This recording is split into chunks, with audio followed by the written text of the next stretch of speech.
যার জীব আছে ওর মৃত্যু আছে, প্রত্যেকের জীব আছে, প্রত্যেককেই মরতে হবে। শিরক একমাত্র বাকি থাকবে আমার আল্লাহ।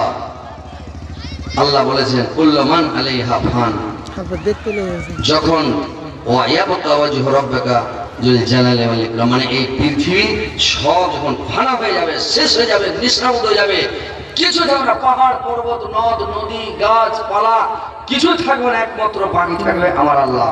সব শেষ হয়ে যাবে, সব ফানা হয়ে যাবে, শেষ হয়ে যাবে। তো মরতে সবাইকে হবে, আর সবাইকে আল্লাহর সামনে দাঁড়াইতে হবে, ঊর্ধ্বমুখী হয়ে সবাইকে দাঁড়াইতে হবে, আর সবাইকে হিসাব দিতে হবে। আল্লাহর সামনে দাঁড়িয়ে জিন্দগিতে কি করলেন সারা জীবনের হিসাব দিতে হবে। খালি ওই প্যাড হয়ে খেলে আর ওই মানে কানটার ট্যাঙ্কি ভরে লাদলে হবে না, বুঝতে পেরেছেন? মানে নামাজ রোজা করতে হবে, তাসবিহ জিকির করতে হবে। আপনি আল্লাহ আপনাকে দুনিয়াতে খালি টাকা টাকা টাকা টাকা কামাই করার জন্য পাঠায়নি, জমি জমি জমি গাড়ি গাড়ি গাড়ি বাড়ি বাড়ি বাড়ি একটা বহু খালি মানে এই দুনিয়াতে খালি ধন দাওলাত সব জিনিসের লোভে লালচে আল্লাহ পাঠায়নি। দুনিয়া করো, দুনিয়া করার পরে দিনেরও কাজ করো, নামাজ পড়ো, রোজা রাখো, তাসবিহ পড়ো, জিকির করো, আল্লাহকে সবসময় ডাকো, আল্লাহকে সবসময় স্মরণ করো। যদি আল্লাহকে না ডাকেন, আল্লাহ বলে দিয়েছেন যে আমি তোমাদেরকে দুটা পথ তৈরি করে দিলাম, ওয়াহাদাইনাহুন নাজদাইন, যে একটা জান্নাত, একটা জাহান্নাম, একটা সোজা পথ, একটা বেগা পথ। আর তোমরা যেটা বেছে নেবে বেছে নাও, যেটা তোমরা যাবার চলে যাও। তো কথা হচ্ছে ভাই, আমরা হচ্ছি মানুষ, আমরা মুসলমান, আমাদের একদিন আমরা দুনিয়াতে এসে আমাদেরকে মরতে হবে, বুঝতে পেরেছেন? তো কত একদিন মরতে হবে, হিসাব দিতে হবে। যেদিন কিয়ামত হবে, যেদিন দুনিয়া শেষ হয়ে যাবে, যেদিন ইসরাফিল আলাইহিস সালাম সিংহাতে ফুঁক দেবে, এই জমিনের মাটিতে, এই পৃথিবীতে যখন একটা কোন মানুষ, কোন মাখলুক আল্লাহর নাম লেনেওয়ালা থাকবে না, কেউ আল্লাহর নাম নেবে না। আল্লাহ সেদিন ইসরাফিল আলাইহিস সালামকে বলবেন লাগাও, দিলে একেবারে পঙ্কি না, তো সারা দুনিয়া কি হবে? ইয়াউমা তারজুফুর রাজিফাত, এমন জোরে একটা ধাক্কা আসবে রে ভাই, সারা পৃথিবীটাকে একবারে তলমালিয়ে দিবে, সারা পৃথিবীটাকে একবারে তলমালিয়ে দেবে রে ভাই। তারপরে আবার একটা মানে ফুৎকার যখন দেওয়া হবে, তাতমাউহার রাজিফাত, যখন আর একটা ধাক্কা আসবে, ওটা কিন্তু লাগাতার চালু হয়ে যাবে, ওটা আর থামবে না, চলে যাবে ঝুঁকে ঝুঁকতে ঝুঁকতে ঝুঁকতে ঝুঁকতে, এমন ভাবে জালজালা শুরু হয়ে যাবে যে এমন হয়ে যাবে ইজাজুল জিলাতিল আরজু জিলজালাহা, যখন জালজালা শুরু হয়ে যাবে, ওয়া আখরাজাতিল আরজু আসকালাহা, জমিনের নিচে দুটো ভারী বোঝা আছে, যে নেব ইনসানি দুইটা ভারী বোঝাকে উগলে বের করে দেবে রে ভাই। وأخرجت الأرض أثقالها وقال الإنسان ما لها, এই তাজ্জব ব্যাপার দেখে মানুষ সেদিন বলবে কি ব্যাপার হয়ে গেল, কি ব্যাপার হয়ে গেল। ইয়াউমাইযিন তুহাদ্দিসু আখবারাহা, সেদিন জামিন বলবে আমার ভীত আমার উপরে তোমরা যা কিছু করেছ সমস্ত বেতন তো আমি ফাঁস করে দিব, সব কিছু বলে দেব। তোমরা আমার উপরে জমিনের উপরে চুরি করেছ, ডাকাতি করেছ, লুচ্চামি করেছ, লাপান্দারি করেছ, তোমরা যে রাহাজানি করেছ, বেঈমানি শয়তানি করেছ, যা কিছু অন্যায় অত্যাচার কাজ করেছ, যত কাজ করেছ, সমস্ত আমি কিয়ামতের দিন সমস্ত ফাঁস করে দেব। ভাইরা আমার যখন জালজালা শুরু হয়ে যাবে, তো কি হবে? যে সেদিন সমস্ত মানুষ করবে কি, সমস্ত মানুষ যখন উঠে যাবে মানে জমিনের ভিতর থেকে, মাটির ভিতর থেকে যখন মানুষ বের হতে শুরু হয়ে যাবে, তো মানুষ যে বের হবে ভাই, যেরকম পিঁপড়ার লাইন ধরে ওরকম লাইন ধরে মানুষ মাটির তল থেকে বের হতে শুরু হয়ে যাবে। সব যখন করবে কে, সেদিন মানে আসমানের রংটা, সারা দুনিয়া পৃথিবীর রংটা কেমন হবে? আল্লাহ বলছেন ফাইজান সাকাতিস সামাউ ফাকানাত ওয়ারদাতান কাদহান, সেদিন আসমানটা, যেদিন আসমান ফেটে যাবে, জমিন ফেটে যাবে, সারা পৃথিবীটা লাল চামড়ার মতন গোলাপি রং ধারণ করবে, সারা পৃথিবীটা আগুনের রং হয়ে যাবে রে ভাই। বুঝতে পেরেছেন? সেদিন কিয়ামতের মাঠটা সারা দুনিয়া লাল হয়ে যাবে, আগুনের মতন ডিম হয়ে যাবে। আচ্ছা আপনারা বলেন তো আসমানের রং কেমন জি ভাই বলেন? আসমানটা দেখছেন, আসমানের রংটা কি বলেন তো? কথা বলেন, হ্যাঁ হ্যাঁ করেন। কি নাম? নীল। আসমানের রং কিন্তু নীল নয় ভাই, অরিজিনালি আসমানের রং হচ্ছে লাল। কিন্তু নীল কেন দেখা যায়? অনেক উচ্চতার কারণে, অনেক উচ্চতে আছে, এই কারণে ওকে নীল দেখা যায়। তার মানে এই যে হাত গালা দেখবেন, এগুলোতে যারা ভালো খুব লোক এই রং গালা দেখবেন, এই রংটা সবুজ হয়েছে আজকে নাই, দেখেন না এই রংটা সবুজ হয়েছে। বেলেট দিয়ে খালি বিস্মে আল্লাহ সবুজ বাড়াবে না লাল বাড়াবে? কি বাড়াবে? সবুজ দেখতে লাগছে কিন্তু বাড়াবে লাল নাকি? বুঝতে পারছেন? আসমানের রং হচ্ছে লাল, ওকে অনেক উপরে আছে এই কারণে দেখা যাচ্ছে নীল। বুঝতে পেরেছেন? না সবুজ তো উপরে আছে এই কারণে রং হচ্ছে লাল। তো যেদিন আসমান ভেঙে পড়ে যাবে সারা পৃথিবীটা একদম লাল হয়ে যাবে। কোরআনের কথা, হযরত আলীর কথা নয়, কোরআন করেন সূরা রহমান দেখেন, ফাইজান সাকাতিস সামাউ ফাকানাত ওয়ারদাতান কাদ্দিহান। যেদিন আসমান ভেঙে যাবে, জমিন ফেটে যাবে, সারা পৃথিবীটা লাল চামড়ার মতন গোলাপি রং ধারণ করবে, সারা পৃথিবীটা আগুনের রং হয়ে যাবে রে ভাই।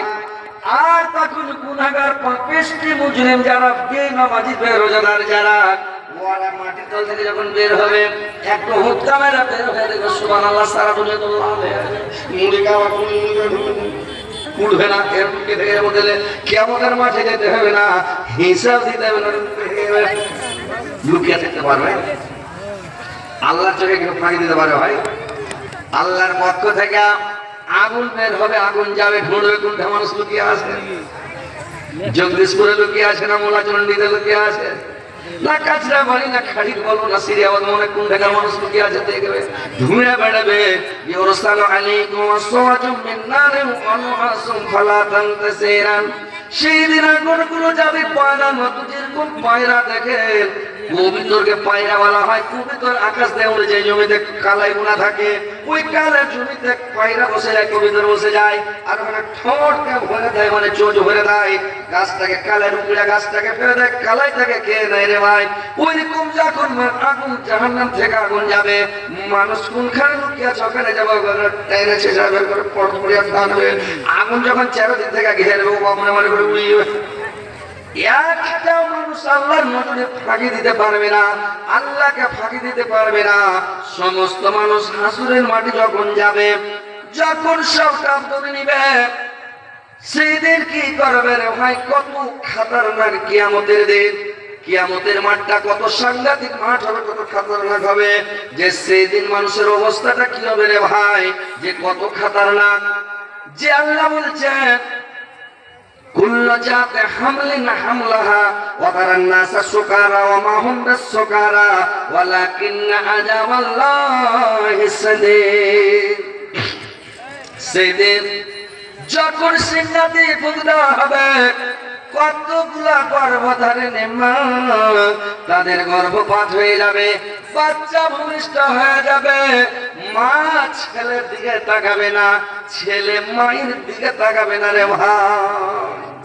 মা দেখবে না আমার ছেলে হলো না মেয়ে হলো, ছেলে দেখবি না আমার মা কেমন কালো না ধলো চ্যাংড়া না বস্ক, আমার মা লম্বা না বাচ্চা না, আমার মা কেমন বাচ্চাও দেখবে না। সেদিন কত খতরনাক দিন হবে কিয়ামতের দিন ভাই। ছেলেও তাকাবি না, মাও তাকাবি না, ছেলে ভূমিষ্ঠ হয়ে যাবে, মা দৌড়াতে থাকবে, বাচ্চা মানে বাচ্চা হয়ে বাচ্চাটাও দৌড়াতে লাগবে রে ভাই। কিয়ামতের মাঠে বাচ্চাটাও দৌড়িয়ে চলে যাবে। কয়েকদিন আগে মোবাইলে দেখাছিল একটা কোন পাখি আছে, ও আকাশে ডিম পাড়ে, আকাশে ডিম পাড়ে, মেলায় উপরে একবারে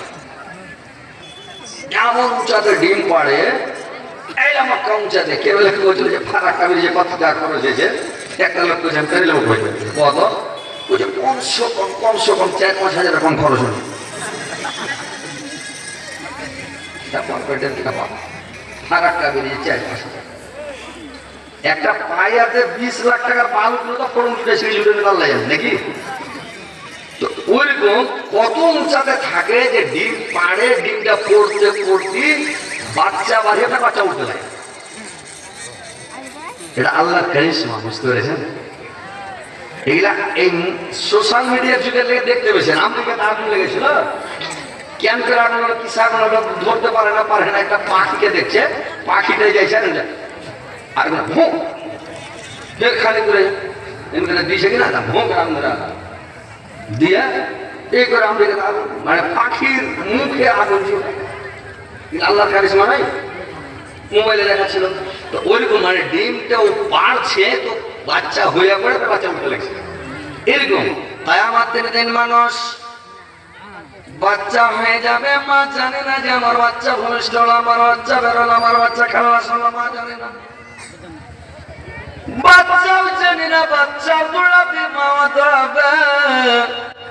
এই পৃথিবীতে যদি কোন মহিলার যখন বাচ্চা ভূমিষ্ঠ হওয়ার টাইম হয় রে ভাই, সন্তান প্রসবের টাইম হয়, কতগুলো মহিলাকে দেখবে যে মহিলারা, মায়েরা আমার, বোনেরা আমার কাটা মুরগার মতো, কাটা কবিতরের মতো মাটিতে পড়ে খালি লটপট লটপট করে, ছটপট করে মাটিতে পড়ে খালি গড়াগড়ি করে। কত কষ্ট, কত তাকলিফ, সুবহানাল্লাহ, ব্যথা সহ্য করতে পারে না, কত যন্ত্রণা, কত ব্যথা রে ভাই। লাস্টের বেলা যখন ব্যথা সহ্য করতে পারে না, তার মাকে ডাক দিয়ে বলে, মা গো আমাকে একটা হাসতে দিয়ে দাও মা, আমার গলাতে লাগিয়ে দাও মা, আমি আর সন্তান প্রসবের ব্যথা বরদাস্ত করতে পারি না মা, আমি সহ্য করতে পারি না মা। বলে মা আমাকে বিষ এনে আমার মুখে দিয়ে দাও মা, আমি ব্যথা সহ্য করতে পারি না মা। সত্যের প্রসবের ব্যথা সহ্য করা যায় না রে ভাই। কত কষ্ট, কত মানে কষ্ট, কত কষ্ট। মহিলারাকে জিজ্ঞাসা করবেন কত কষ্ট হয়। আমরা পুরুষ লোক, আমরা বেটা ছেলে জানি না কেমন কষ্ট হয়, কত কষ্ট হয়। একটা মানুষের 40 ডিগ্রি যদি ব্যথা হয় তো মানুষটা সহ্য করতে পারবে। 45 ডিগ্রি যদি ব্যথা হয়ে যায় লোকটা অজ্ঞান হয়ে যাবে। 50 ডিগ্রি ব্যথা হলে লোকটা মারা যাবে। কিন্তু যখন মা বোনদের যখন সন্তান প্রসবের ব্যথা শুরু হয়ে যায়, ব্যথাটা কত ডিগ্রি উঠে, কত ব্যথাটা 56 57 হয়ে যায়, কিন্তু মরে নাই, আল্লাহ তাদেরকে বাঁচিয়ে রাখে রে ভাই, বেঁচে যায়। কত কষ্ট, কত তাকলিফ বলার শেষ নাই রে ভাই। তো ওই দিনের কিয়ামতের কষ্টটা কত সাংঘাতিক কষ্ট, যে বাচ্চা হয়ে যাবে তাও জানে না, তাও বলতে পারবে না আমার বাচ্চা হলো, ছেলে হলো না মেয়ে, তাকাবে না। মানে সন্তান পুরুষের কষ্ট চাইতে কত হাজার হাজার গুণ ভারী কষ্ট কিয়ামতের দিনে। যে কিয়ামতের দিনে সেদিনকার কষ্টে এই কষ্টটা ভুলে যাবে। সুবহানাল্লাহ, এত সাংঘাতিক দিন কিয়ামতের দিনটা। আল্লাহ কোরআনে অনেক জায়গায়, অনেক সূরাতে, অনেক জায়গাতে আল্লাহ খালি কিয়ামতের কথা বলেছেন। কিয়ামত, কিয়ামত, তোমরা কিয়ামতটাকে বলে ভয় করো, কিয়ামত বলে ভয় করো। কিয়ামতের দিনটা সাংঘাতিক দিন হবে, কঠিন দিন হবে। দিনটার পরিমাণ কত হবে? আল্লাহ কোরআনে সূরা মারিজ ৪র্থ নম্বর আয়াতে আল্লাহ পাক বললেন, কানা মিকদারুহু 50 আলফা সানা, দিনটার পরিমাণ হবে 50,000 বছর। 100-200 বছর নয়, 1000-2000 বছর নয়, 50,000 বছরের দিনটা হবে রে ভাই। ওই দিন আপনাকে উঠুন দাঁড়িয়ে থাকতে হবে। এই ভাই কেটে খাওয়া হলে বাংলাদেশের ওই মুলবিটা মানে রাগ করে কইছিল, মুরব্বী মুরব্বী, তার মানে উঠাই যাবে না। এরা কিয়ামতের কথা, আখিরাতের কথা শুনে এর ভীতিটা ডরাই নাকি ভাই, বুঝতে পেরেছেন? ভাই রে মানুষ উল্টা করে খাই ভাই, যখন গরম হইবে আগুনে সেক যাবে, লোহা ছেঁকা করে চান্দিয়ালা কাটার মতন করে যখন ছেঁকবে কিনা, সেদিন বুঝতে পারে মানুষ আমি কি করলাম, কেন জালসা শুনিনি, কেনে অজর শুনিনি, জালসা জুলুস কেনে শুনিনি, কোরআন হাদিস কেনে মানিনি। এখন তো মজা লাগছে, মজাটা মেরেলেন। আল্লাহ বলছেন কোরআনে, তোমরা দুনিয়াতে খেয়ে নাও, পানাহার করে নাও, মাস্তি করে নাও, কিছুক্ষণ তোমরা খেয়ে নাও, মাস্তি করে নাও, আর তোমরা তৈয়ার থাকো। ওখানে খাওয়া দাওয়া চলবে না, খালি চলবে চলবে একেবারে পিছন দেখবে, রাষ্ট্র মেশিন সেট করে দিবে, একেবারে দিবে চলবে, বুঝতে পেরেছেন? তো যা খাবেন খেলেন। জালসা শুনে ভালো লাগে না, অজর শুনে ভালো লাগে না, কোরআন কথা ভালো লাগে না, এটাকে ভালো লাগবে কি? মানে টাকা পয়সা দিয়ে দেন, বাড়ি গাড়ি দিয়ে দেন, মজ মাস্তি করবে, খালি ভালো মন্দ খাবে, কত খাবেন? যেদিন আপনার কোটা ফুল হয়ে ওদিন আর খেতে পারবেন না, বুঝতে পেরেছেন? যেদিন কোটাটা ফুল হয়ে যাবে, কতগুলা মানুষ বিছানে পড়ে থাকে, শুকিয়া কাঠ আছে, কিচ্ছু খায় না, তার মানে খাই আগে উড়িয়ে দিয়েছিল, কি বড় ডিম আগে তো খেয়ে দিয়েছে, মানে ওই আজীবনের মতো খেয়ে শেষ করতে আছে রুজি, এবার টাইম বাকি আছে, মানে রুজি শেষ হয়ে গেছে, টাইম বাকি আছে, শুক্ষা কাঠ হয়ে পড়ে আছে, মুখে দিয়েছে খাওয়ায় গন্ধ লাগছে, ভিতরে এরকম করছে নাকি? মানে ওর রুজি আগে শেষ হয়ে গেছে, কি কোন পেটের খেপা না কিসের খেপা দেখেন তবে, হ্যাঁ লাইটের মাসে চোখেও।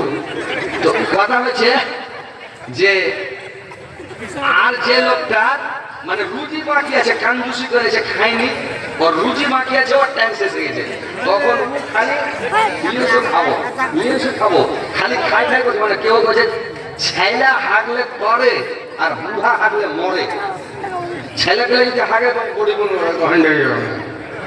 আর ছেলে পেলে যদি মানে বুড়া মানুষ হাগে তো মরবে লেগে আগে মরবে নাকি, এই লেগা বলে। তো কথা হচ্ছে যার টাইম শেষ হয়ে গেছে, রুচি বাকি আছে, খাই করবে, খালি খেবে, পরে বুড়ি গিয়ে করবে যেতে না, মানে টাইমের আগে খেয়ে শেষ করবে, টাইমও শেষ, খাওয়ারও শেষ হবে, ওই লেগে যার টাইম শেষ হয়ে যায়, রুচি বাকি থাকে, ওখানে আইমাই করে খেবে, কোথা থেকে তুমি খেবে। আর যারা আগে খেয়ে শেষ করে দিয়েছে, কাঠে পিছনে বড়াই কিচ্ছু খায় না, 15 দিন 20 দিন 1 মাস হয়েছে, পানি খাবে, মানে পানি খেলে খেয়ে শেষ করতে যাবে। হ্যাঁ, তো কথা হচ্ছে ভাই, কোরআন হাদিসের কথা শুনেন, একটু আমল করেন, কিয়ামত বলে ভয় করেন। আমাদের কি, আমরা তো অনুবাদক, আমরা বক্তা, আমরা মুল্লি সাহেব, আমরা ওয়ারিসাতুল আম্বিয়া, নবীর ওয়ারিস, নবী রাসূল আর আসবেন, আমরা বলেছি। সেদিন যদি মাস্তানি করেন, শুনিনি আল্লাহ পাশা মুখ দিয়ে ঝাড়বে, চড়া চড়া একবারে দিবে, সাটা সাট মুখ পয়সা দিবে, আর একবারে সিসি ক্যামেরা ধরবে ওখানে, যেমন সিসি ক্যামেরা দেখে তুমি কার পঞ্জের হয়েছিল, কুন্ডে বসেছিল, হজরত আলী ছিল, কেমন করে কুন্ডে বসেছিল, পঞ্জের একেবারে সভাপতি বসেছিল।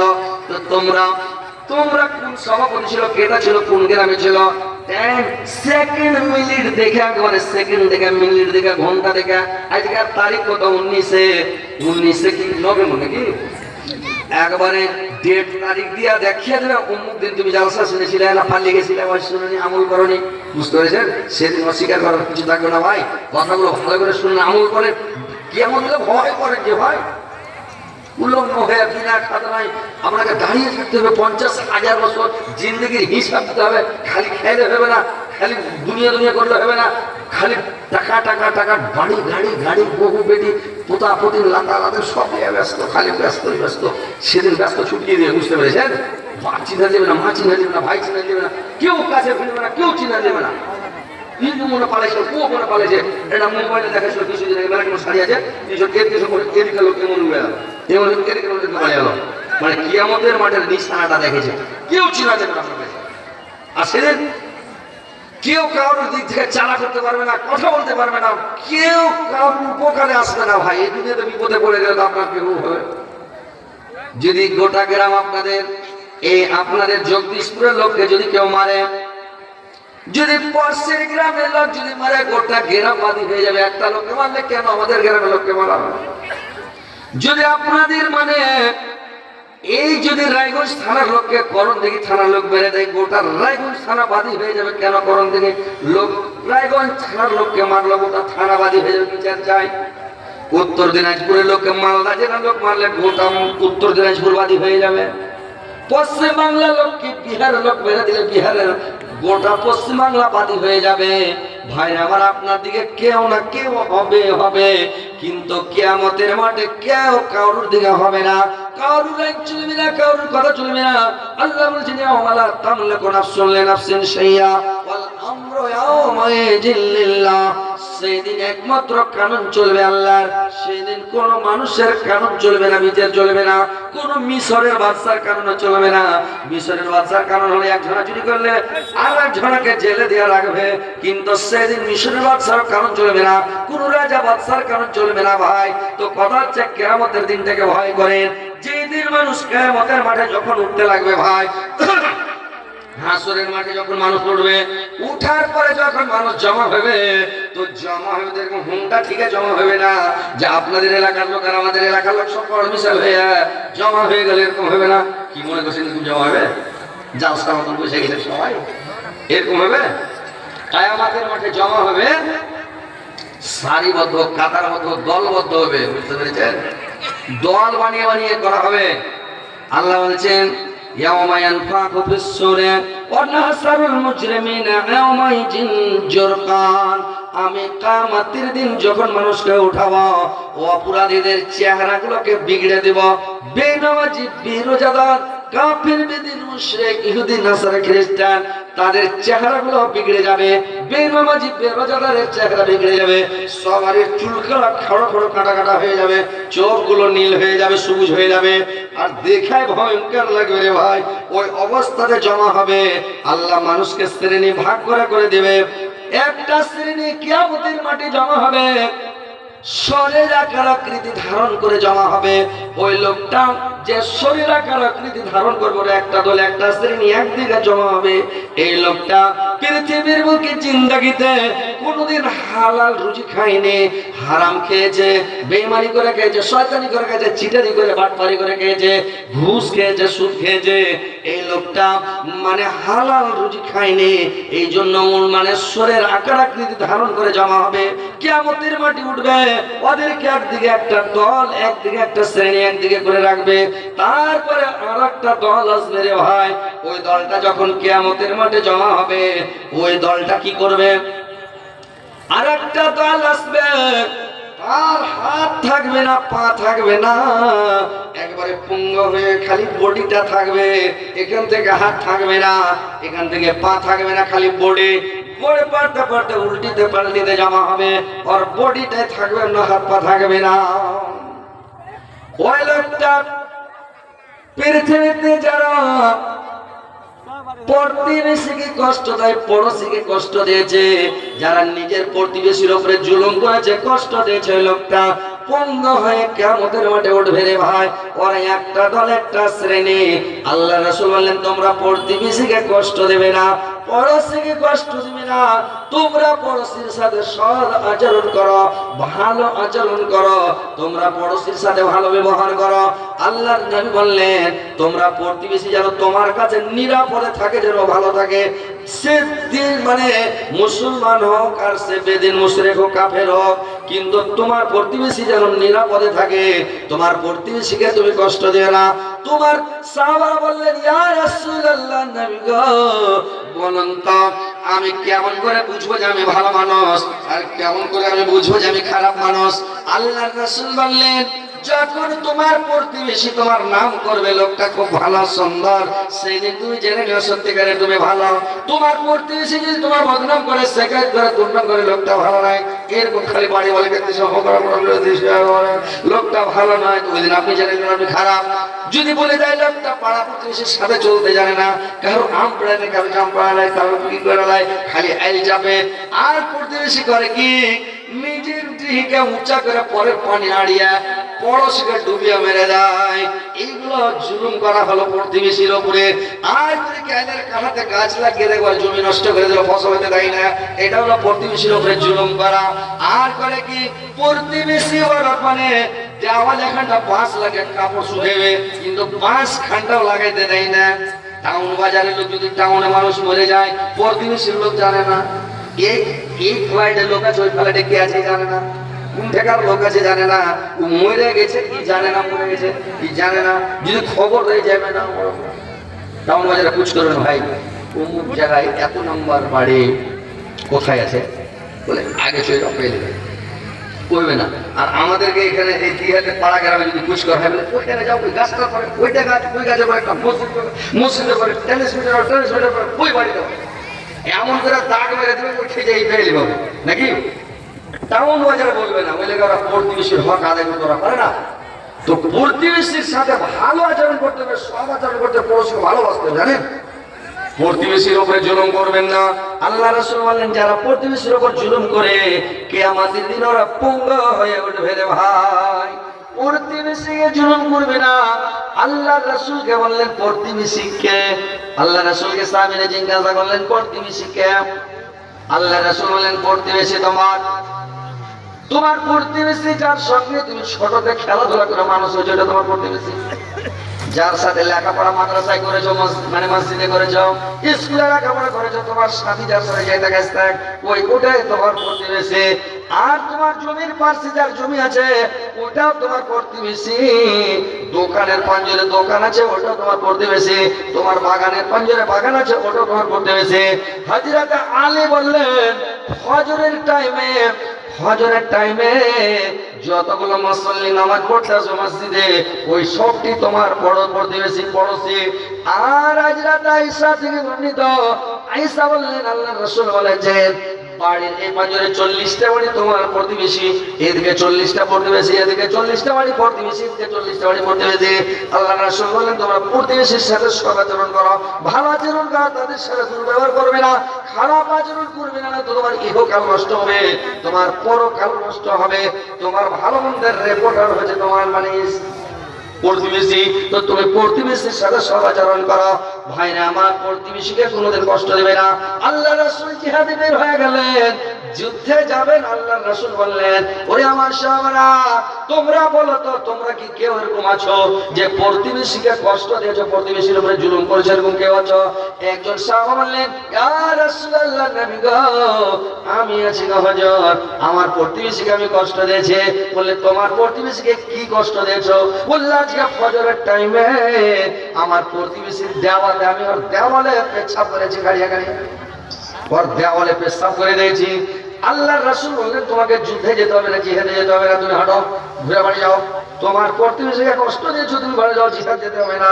লোকটাকে ঘুরিয়ে বাড়ি পাঠিয়ে দিলেন। তো ভাই আমার, প্রতিবেশীকে কোনোদিন কষ্ট দিবেন না, আঘাত দিবেন না, ওর উপর জুলুম করবেন না, ওর বকরিকে ধরে মারবেন না, ওর ছেলে পিলাকে ঢাল মারবেন না, ওর ঘরে ঢাল মেরে ওর টিন ছান্দা করিয়েন না, প্রতিবেশীর গাছকে গাছে ডোঙা হয়ে গাছটাকে মেরে ফেলিয়েন না, বাঁশ লাগাচ্ছে মানে হিলিয়ে দেওয়ার হোক বিষ মেরে দিয়েন না, প্রতিবেশীকে কষ্ট দিবেন না, না তো আপনার ভবিষ্যৎ নষ্ট হচ্ছে রে ভাই। আর একটা দল কিয়ামতের মাঠে জমা হবে, ভূত ধরার মতন কোঁকড়া হয়ে যাবে, একটা দল একটা শ্রেণী একদিকে জমা হবে। এই লোকগুলো লোকগুলো পৃথিবীতে হচ্ছে সুদখোর, এরা দুনিয়াতে সুদ খেয়েছে রে ভাই। এই সুদখোরের অবস্থা ভূত ধরার মতন করবে, ধনুকের মতন টানা হয়ে যাবে, করবে। আর কিয়ামতের কাটে জমা হবে একটা দল একটা শ্রেণী বলবে একদিকে জমা হোক, ওরাকে একদিকে করে দিলে সবাইকে এই ঢালা হারে জমা করবে, করবে না। একদিকে জমা করে একটা করে লোকের হিসেবে করে চলো একদম পাড়া পাড়চা ভরবে দিয়ে ঢুকিয়ে দেবে, জেলখানায় ভরে দেবে, যাও লাল ঘরে ভরবে, মাস্তি করো, যাও জাকুম খাও, সবরাক খাও, আর জেরির ঘাস খাও আর থাকো। তো ভাই এখনই হুঁশিয়ারি হয়ে যান, সতর্ক হয়ে যান, ভালোভাবে চলার চেষ্টা করেন। ভাইরে আমার, বন্ধুরে আমার, আর একটা দল আসবে, আর একটা দল আসবে, ওই লোকটা বান্দরের আকার আকৃতি ধারণ করে জমা হবে। এই লোকটা পৃথিবীতে এর কথা ওকে লাগায়, এর কথা ওকে লাগায়, কথা লাগালাগি করে, মুনাফিকি করে, এই জন্য আর চেহারাটা বান্দরের মতো হয়ে যাবে। আর ওরা কিয়ামতের কোটে বান্দরের আকার আকৃতি ধারণ করে জমা হবে। ওরা একটা দল একটা শ্রেণী ওরা একদিকে থাকবে। তারপরে ভাই আমার, আর একটা দল আসবে রে ভাই, আর একটা দল আসবে। কেমন দল আসবে? লোকটার মুখে মাংস থাকবে না, লোকটার মুখে মাংস থাকবে না, খালি হাড্ডি গুলো থাকবে। ওরা এই অবস্থাতে কিয়ামতের মাঠে জমা হবে। এই লোকটা পৃথিবীতে বিনা অভাবে ভিক্ষা করতো রে ভাই। যারা বিনা অভাবে ভিক্ষা করবে কিয়ামতের দিন ওর মুখে মাংস থাকবে না ভাই। এখন বিনা অভাবে মানুষ ভিক্ষা করে বেড়াচ্ছে। বিনা অভাবে ভিক্ষা করা হলো চোরের বড় বাবা। বুঝতে পেরেছেন? বিনা অভাবে ভিক্ষা করতে হয় না। যার টাকা পয়সা আমার কাছে খাওয়ার আছে, ফকির গালার ঘরে দেখেন 10-12 মণ 20 মণ করে ধান ভরা আছে। এই বছর কেন 2-3 বছর করে ধান ভরা আছে, চাল ভরা আছে, পোকা লেগেছে, সারাসে পোকা লেগে আছে চাইলে খাইবার লোক নাই, ফের চাইছে টাকা ব্যাংকে জমা, উঠিতে জমা, আকারের ভিতরে ভরে দিয়েছে টাকা। মানে আইলে আমার ফকিরের টাকা কি করছিল ছেঁচড়া আমার তারা ওট পায় না, ধান কেটে ভুট্টার পাশে ঢালছে, ভুট্টা কেটে ধানের পাশে ঢালছে, উকাশ পায় না, আর ওরা টাকা চেয়েছে জমা করে দালান দিছে নাকি। এইগুলা লোকের অবস্থা কি হবে? ওর মুখে মাংস থাকবে না। বুঝতে পেরেছেন? বিনা অভাবে ভিক্ষা করিয়েন না, করতে হয় না। এটা হলো বিশাল বড় অপরাধ, বিশাল বড় গুনাহ, জানেন? আমাদের এলাকায়, আপনাদের এলাকা আমাদের এলাকা খালি 90টা আছে সেই না, আপনার এলাকা আমাদের এলাকা, আপনাদের থানা আলাদা আমাদের থানা আলাদা। নোটবন্দির সময় একটা ফকির করেছে কি 3 লাখ টাকা জমা করে দিয়েছে, খালি চেয়েছে